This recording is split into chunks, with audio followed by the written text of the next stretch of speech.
Ok, então, fazendo uma revisão sobre a parte da explicação das sequências numéricas que nós trabalhamos lá no segundo ano do ensino médio, tá?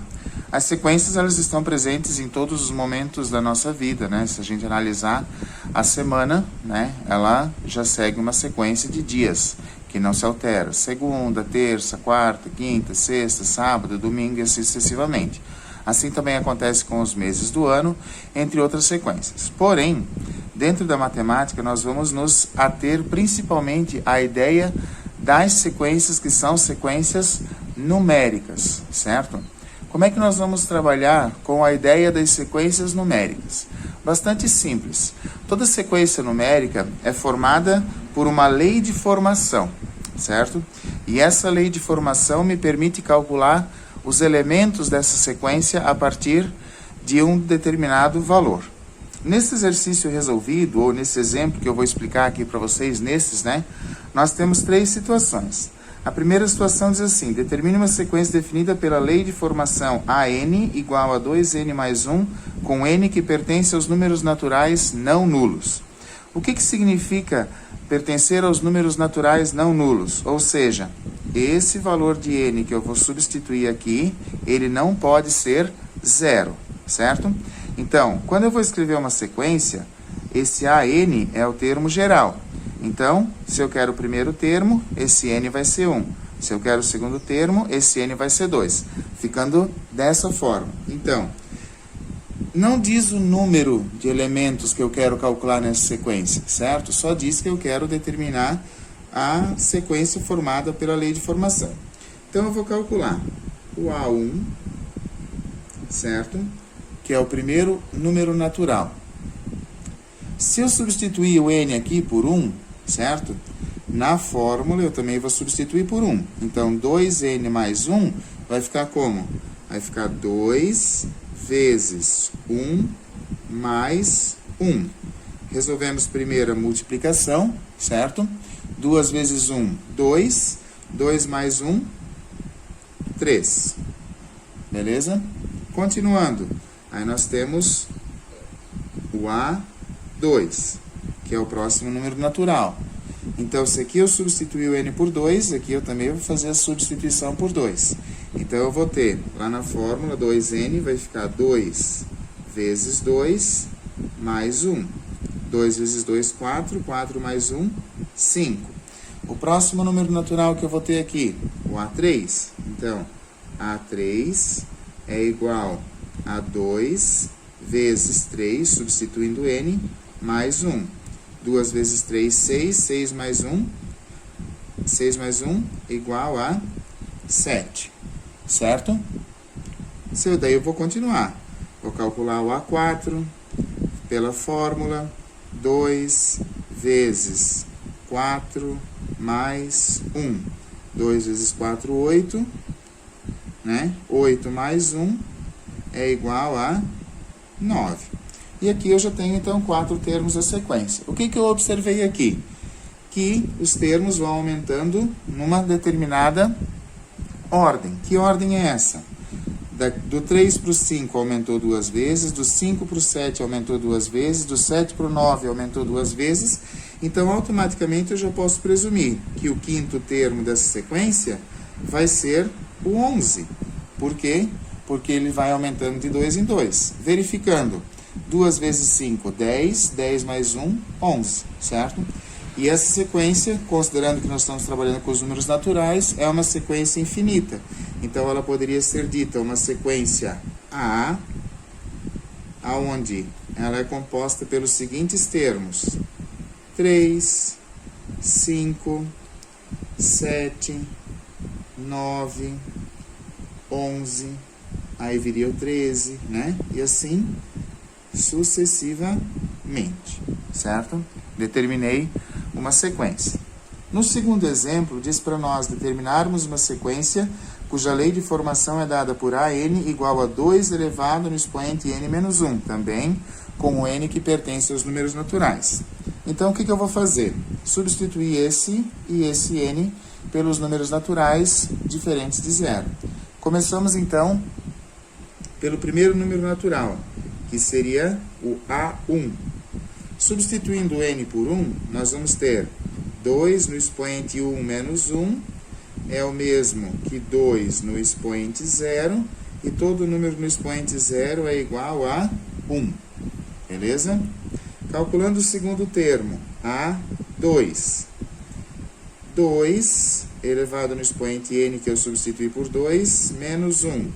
Diminui o expoente primeiro, 2 menos 1, 1. Então, eu tenho 2 no expoente 1, vai ser igual a 2. Certo?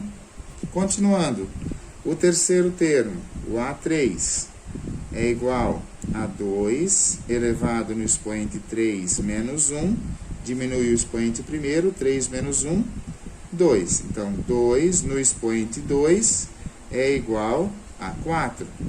Vamos para mais um termo aqui. O quarto termo significa que eu vou substituir o n, ali da lei de formação, por 4. Então, nós vamos ter 2 no expoente 4 menos 1. Obrigatoriamente, diminuímos primeiro o expoente. 4 menos 1, 3. Então, 2 no expoente 3 é igual a 8, certo? Então, nós observamos que 1, 2, 4, 8 também segue uma regularidade. Que regularidade é essa? A cada novo número eu vou fazendo o quê? Eu vou multiplicando por 2. Assim, eu poderia presumir, então, que o quinto termo dessa sequência aqui seria 8 vezes 2 igual a 16. Então, eu posso dizer, né, como os números também são naturais infinitos, chamar essa sequência de sequência B. Os elementos que compõem essa sequência são 1, 2, 4, 8, 16, daí viria o 32 e assim sucessivamente. Observe uma diferença entre essas duas sequências. A primeira sequência foi somando 2. A segunda sequência foi multiplicando 2. Existem dois tipos de sequências numéricas que nós estudamos dentro da matemática, que são a progressão aritmética e a progressão geométrica. Quando eu vou somar os elementos, tá? Quando a sequência é formada pela soma dos elementos, essa sequência é chamada de PA, ou progressão aritmética. Quando a sequência é formada pela multiplicação dos elementos, essa sequência recebe o nome de PG, ou progressão geométrica.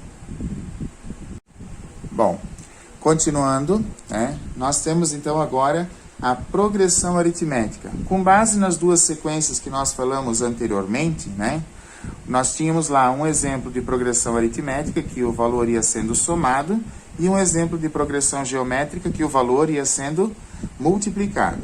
Então, pela definição, progressão aritmética, que nós também conhecemos como PA, é toda sequência numérica onde, a partir de um termo que eu conheço, a gente soma um valor constante para obter o próximo termo. Essa constante, essa sequência, no caso, recebe então o nome de PA, ou progressão aritmética. E o valor que a gente soma é chamado de razão da PA e é indicado pela letra R. Nessa tela aqui, então, eu tenho alguns exemplos, né? Vamos observar essas sequências que eu coloquei aqui. Uma sequência A, com os números 3, 6, 9, 12, 15, 18, 21 e assim sucessivamente. Uma sequência B com os termos 5, 1, 3, 5, 1, 3 negativo, 7 negativo, 11 negativo, 15 negativo.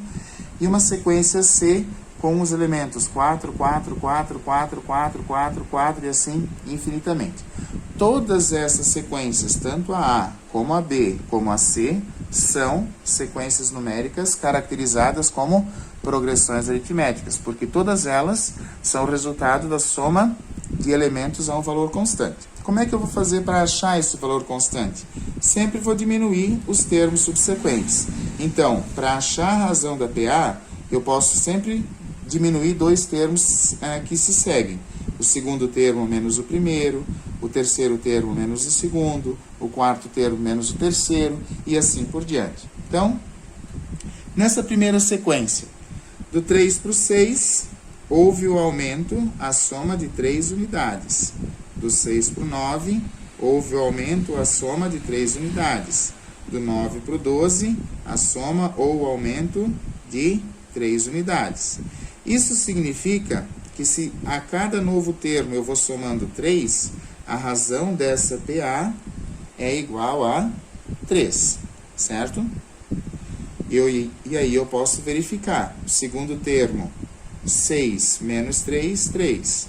O terceiro termo menos o segundo, 9 menos 6, 3. E assim eu acho a razão da PA. Na segunda sequência, então, do 5 para o 1, diminuiu o quê? 4 unidades. Do 1 positivo para o 3 negativo, diminuiu o quê? 4 unidades. Do 3 negativo para o 7, diminuiu o quê? 4 unidades. E assim eu vou observar que isso vai prosseguir.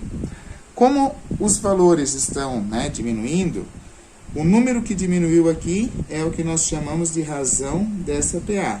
Então, a razão dessa PA é 4 negativo, certo? No exemplo C, nós percebemos que todos os números são iguais. Aí você vai dizer, mas isso é uma progressão aritmética? Sim, porque eu somei 0 do primeiro para o segundo, somei 0 do segundo para o terceiro, somei 0 do terceiro para o quarto, e assim eu fui somando 0 a cada novo termo. Como 0 é um número natural, tá? Ele pode caracterizar-se como a razão de uma PA.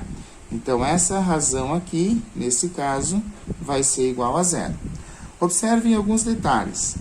A razão positiva, negativa e nula, tá? Ela classifica PA dentro de 3 condições. Dentro da condição de ser uma PA crescente, dentro da condição de ser uma PA decrescente e dentro da condição de ser uma PA constante, certo? Então, toda vez que a razão for maior que 0, ou seja, um número positivo, nós teremos uma PA crescente, porque os valores vão aumentando. Toda vez que a razão for um número menor que 0, ou seja, um número negativo, nós vamos ter uma PA decrescente, porque os valores de cada novo termo vão sempre diminuindo. E toda vez que a razão da PA for igual a 0, nós teremos uma PA constante, porque os elementos permanecem inalterados. Então, é importante a gente saber achar a razão da PA, porque a partir da razão da PA, nós conseguimos definir qual é a sua classificação. Então, razão positiva, PA crescente. Razão negativa, PA decrescente. Razão nula, tá? PA constante. Beleza? Aqui, então, agora nós vamos começar a trabalhar com alguns exemplos voltados à ideia de progressão aritmética. O primeiro exemplo que eu trouxe para vocês diz assim, ó, escreva as seguintes progressões aritméticas. A primeira, onde eu tenho o primeiro termo que é 5 e a razão que é 4. Então, como é que eu vou escrever uma PA? Muito simples. Vou chamar essa aqui de PA-A. Vou colocar aqui o primeiro termo que é 5 e aí eu vou colocando os resultados. 5 mais 4, 9. 9 mais 4, 13. 13 mais 4, 17. 17 mais 4, 21. 21 mais 4, 25. E assim, a cada novo termo, eu vou somando 4 unidades, certo? Então, para escrever uma PA, basta eu conhecer o primeiro termo e a sua razão, que já é possível eu fazer a construção dessa PA. No segundo exemplo, o primeiro termo é 9 negativo e a razão é 3 positivo. Então, vamos chamar essa PA de uma PA de nome B. Vou colocar o primeiro termo aqui, o menos 9, e aí eu vou somando. 9 negativo mais 3, 6 negativo. 6 negativo mais 3, 3 negativo. 3 negativo mais 3, 0. 0 mais 3, 3. 3 mais 3, 6. E assim eu posso continuar infinitamente determinando os termos para essa PA. E no terceiro exemplo, eu botei a PA que começa com o primeiro termo igual a 10 e a razão igual a quem? Igual a menos 2. Então, eu vou chamar essa PA de PA-C, certo? Vou colocar o 10 aqui como primeiro termo e aí eu vou somando a razão. Como eu vou somar um número negativo, é o mesmo que eu sempre diminuir.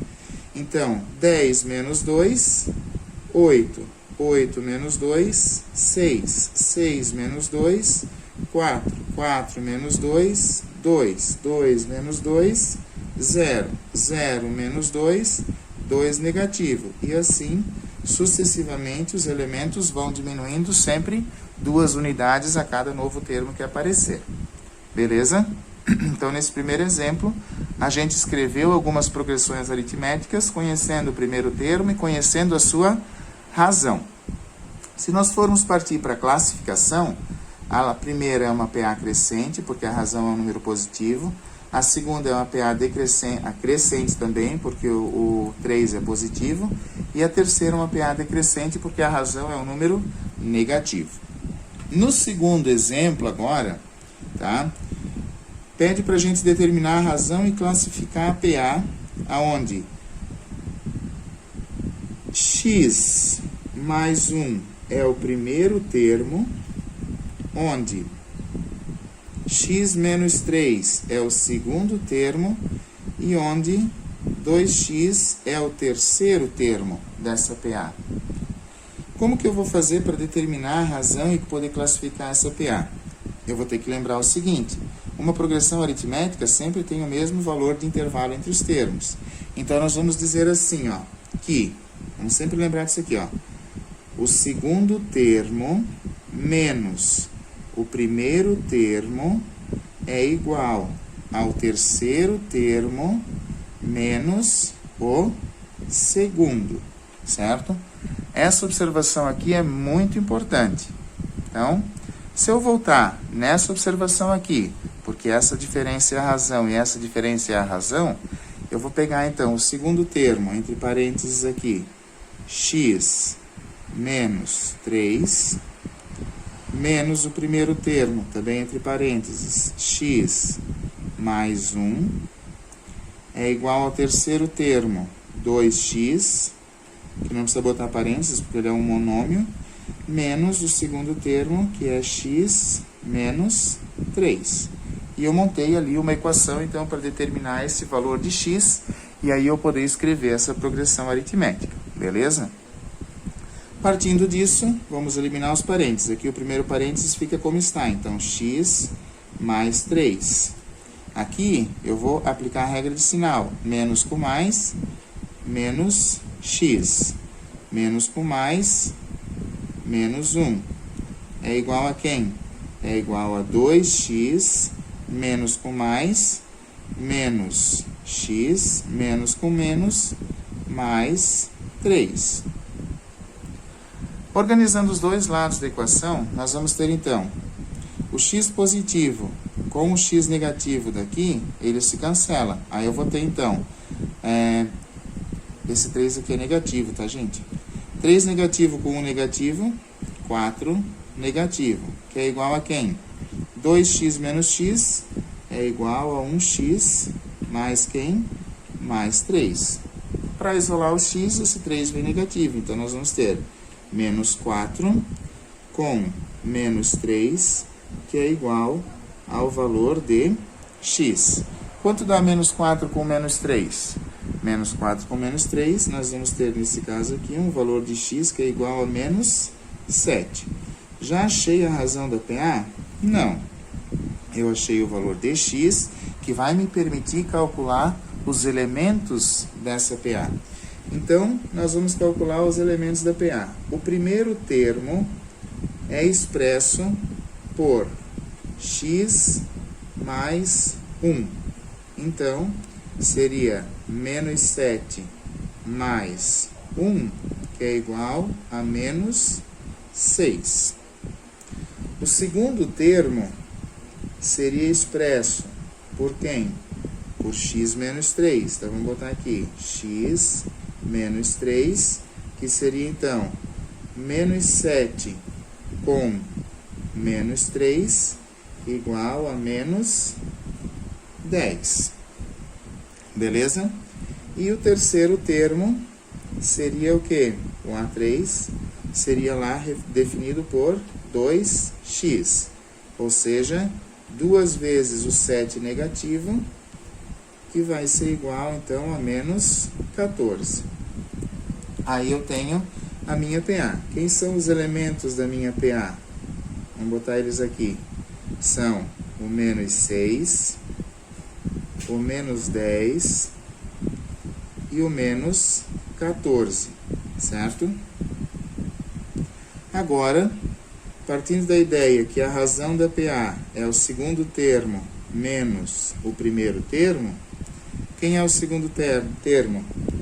10 negativo, menos, abre parênteses, o primeiro termo que é menos 6. Menos com menos, mais. Então, eu vou ter menos 10 mais 6. A razão dessa PA vai ser igual a menos 4. Então, se a razão é um número negativo, o que nós podemos dizer? Que essa PA é uma PA decrescente. Entendido, gente? Então, nesse próximo exemplo aqui, que é da Universidade Federal de Minas Gerais, diz o seguinte, que o perímetro de um triângulo é igual a 36 centímetros. Os lados estão em uma progressão aritmética. Determinar a medida de cada um dos lados desse triângulo. Então, a primeira informação importante. O perímetro é igual a 36, certo? Primeira suposição que nós vamos fazer é que os três lados sejam x. Então, um lado x daqui, um lado x daqui e um lado x daqui. Aí eu vou ter, então, três lados que medem x são iguais a 36, partindo da ideia da média aritmética dos termos. O 3 que está multiplicando vai passar como? Dividindo. Então, 36 dividido por 3, nós vamos ter um valor de x aqui, que é igual a 12, certo? Aí nós vamos considerar o seguinte, que se os termos estão em PA, esse 12 é o termo central, certo? Tá? Ele está aqui no meio. O termo maior que ele vai ser 12 mais a razão, certo? E o termo menor que ele vai ser 12 menos a razão, porque eles estão em progressão aritmética, certo? E aí, para eu achar os lados, eu preciso achar basicamente essa razão aqui. Então, como o triângulo é retângulo, o maior lado é a hipotenusa. Então, eu vou colocar aqui 12 mais a razão, certo? Dos outros dois lados, esse aqui eu vou dizer que vale 12, porque visualmente ele é maior que o outro, então esse aqui vale 12 menos a razão. Aí eu vou lembrar de um enunciado bem interessante lá do teorema da trigonometria, que diz que o teorema de Pitágoras, onde o quadrado da hipotenusa é igual à soma dos quadrados dos catetos, certo? Nessa situação aqui, nós vamos considerar a hipotenusa é o maior lado do triângulo. Então, eu vou botar aqui 12 mais a razão elevado ao quadrado, certo? É igual ao cateto maior que eu tenho aqui, 12 ao quadrado, mais o cateto menor que eu tenho aqui, 12 menos a razão, também elevado ao quadrado.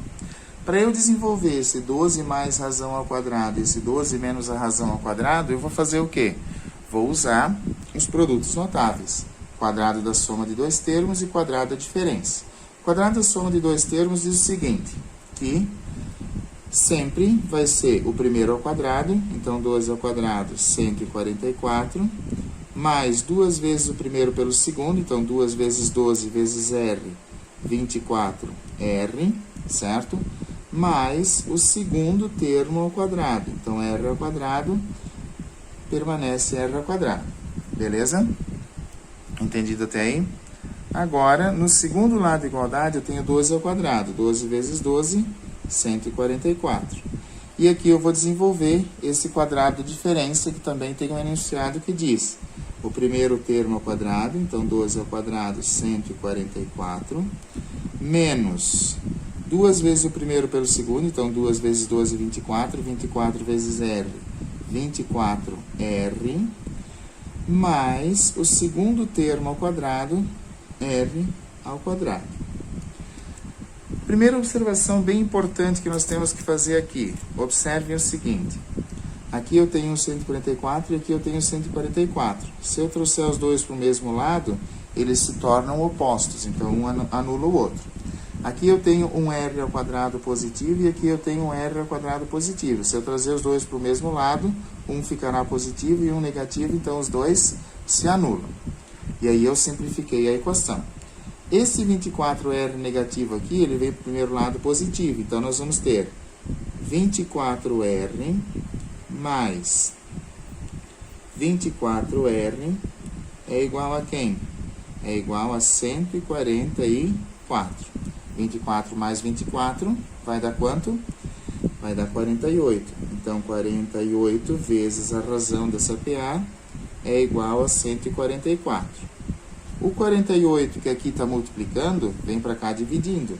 Então, a razão dessa PA vai ser igual a 144 dividido por 48, aonde eu vou ter a razão que é igual a 3. Achando a razão, eu consigo calcular os três lados desse triângulo. O primeiro lado está indicado por 12 menos a razão, ou seja, 12 menos 3, que vai ser igual a 9. O segundo lado já tenho, é o próprio 12. E o terceiro lado é 12 mais a razão, que é igual a quanto? 12 mais o 3, que vai ser igual a 15. Beleza? Então, os três lados desse triângulo são 9, 12 e 15. Para finalizar, então, nós vamos falar um pouquinho das propriedades da PA. Existem duas propriedades que nos auxiliam a resolver problemas que envolvem progressões aritméticas. A primeira propriedade é a propriedade da soma dos termos equidistantes, ou seja, o que são termos equidistantes? Os termos que têm a mesma posição, o primeiro e o último, o segundo e o penúltimo, o terceiro e o antepenúltimo, e assim sucessivamente, tá? São termos que têm o mesmo valor. Então, nesse exemplo aqui, nós temos um número ímpar de termos e o termo central é 20, certo? Se eu pegar, tá, e somar todos eles, nós vamos ter sempre o mesmo resultado. Então, observe o seguinte. Pegar o primeiro termo, que é 2, e somar com o último termo, que é 38. 2 mais 38, para mim, vai ser igual a quanto? 40. Se eu pegar o segundo termo aqui, mais o penúltimo termo, que vai ser 8 mais 32, 8 mais 32 também vai ser 40, certo? Se eu pegar aqui o terceiro termo, mais o antepenúltimo termo, que é 14 mais 26, tá? Nós também teremos aqui o valor igual a 40. E aí sobrou esse 20 aqui no meio. Esse 20 aqui no meio é o termo central do número de uma PA com número ímpar de termos. Esse número aqui do meio é igual à média dos outros dois. Se eu dividir 40 por 2, 20. Se eu dividir 40 por 2, 20. Se eu dividir 40 por 2, 20. E aí eu entro no caso da segunda propriedade da PA, que é da média aritmética, que tem dois casos. No caso da PA infinita. A PA infinita, três termos consecutivos, a média dos termos, o termo do meio é a média dos termos do extremo. Então, vamos pegar esses três aqui, ó, por exemplo, certo? Então, o 10 é o termo central. Quem são os extremos? 3 e 17. Se eu somar o 3 com o 17 e dividir por 2, vai dar 20, que, dividido por 2, vai ser igual a 10. Se eu pegar esses três termos aqui, ó, o 17, o 10, o 17 e o 24. Então, quem são os extremos? O 10 mais o 24 dividido por 2, que vai dar quanto? Que vai dar 34, que dividido por 2 vai dar o termo do meio, que nesse caso ali é 17. Se eu pegar o 17, o 24 e o 31, a soma dos dois aqui, dividido por 2, vai dar 24, certo? Já numa PA com um número ímpar de termos, que é o que aconteceu lá em cima, o termo central é a média aritmética dos termos equidistantes. Quem é o termo central aqui? O 20. Então, se eu pegar o 2 e o 38, 2 mais 38 e dividir por 2, vai dar 40. E 40 dividido por 2 vai ser igual a 20. Se eu pegar aqui 8 e 32, 8 mais 32 dividido por 2, calculando a média aritmética, vai dar 40. E 40 dividido por 2 vai dar 20. Se eu pegar o 14 e o 26, é a mesma coisa. 14 mais 26 dividido por 2 vai ser igual a 40, que dividido por 2 será igual a 20, certo? Partindo dessa ideia, dessas propriedades, eu coloquei o exemplo aqui embaixo. Eu quero achar a razão da PA que tem os elementos x, 2x mais 5 e 32, certo? Bom, nós podemos resolver isso aqui de duas maneiras. A primeira é considerar, por exemplo, que esse aqui é o primeiro termo, que esse aqui é o segundo termo e que esse aqui é o terceiro termo. Então, eu vou dizer que A2 menos o A1 precisa ser igual ao A3 menos o A2. E aí eu vou substituir, então, 2x menos, quer dizer, mais 5 menos o x é igual a quem? É igual a 32 menos, entre parênteses, 2x mais 5. Reduzindo o primeiro lado, 2x menos x, 1x mais o 5, que é igual a 32, menos com mais, menos 2x, menos com mais, menos 5. Esse 2x aqui do segundo lado eu trago para frente positivo. Então, eu vou ter x mais 2x é igual a 32 menos o 10, porque esse 5 viria para cá negativo, certo? Tranquilo? E aí, então, nós teremos 3x igual a quem? Igual a 22, certo? Formando, então, o valor de x, que é igual a 22 sétimos. Beleza? E aí eu posso achar, então, a razão a partir disso. Então, vamos considerar aqui que nós temos o 2x mais 5. Quanto ele vale? 2 vezes 22 sétimos mais 5 vai ser igual a 44 sétimos mais 5, certo? 44 sétimos mais 5, 7 vezes 5, 35, mais 44, vai dar 79 sétimos. Ok?